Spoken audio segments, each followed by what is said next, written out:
conventions or putting aside the Rhode Island veto with regard to unanimity.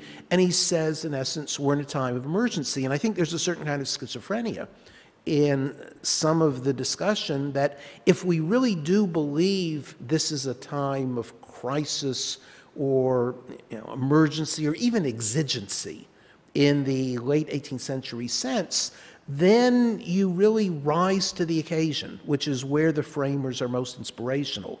If, on the other hand, you think we should be trapped within what I really do describe as the iron cage of the conventional notion of Article 5, then you've got to believe that all of the talk about emergency, crisis, even exigency is just so much political rhetoric that things are really, good enough. We've muddled through in the past, we'll muddle through in the future, and lighten up. Okay, so we're going to go to questions, and I invite, we have mics here. People can come to the mics and ask your questions. I ask you to identify yourself before you ask your question. I ask you to recognize there are lots of people who want to ask questions. There's not a lot of time, so please keep the speeches to a minimum and questions as powerfully as you can. So from my left, Cenk. Hi, I'm Cenk Uygur. I'm host of the Young Turks. I'm going to be hosting the political panel where I will probably fundamentally disagree with Professor Tribe on how broken our political system is. So I hope you stick around for that. But I thought you asked the most important legal questions, but I would love to try to begin to get answers, because I think this is, in that sense, the most important panel. So how do we get those answers?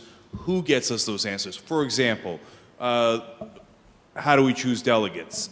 Is it a limited or unlimited convention? Et cetera. Who decides that? How do we decide that?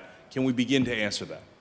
So let me just begin on that, and anybody else can chime in. Congress presumed, in the last time we came close to this, to have the authority to answer those questions. Senator Hatch had Senate Bill number 40, which extensively addressed all of the procedural, structural questions that the convention would call for. My favorite part of Senate Bill 40 is that it forbid members of Congress from being delegates in the convention.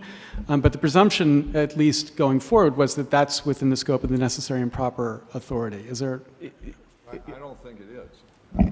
I think the whole point of the Article 5 convention is to go around Congress, and that Congress's role in the call is very limited.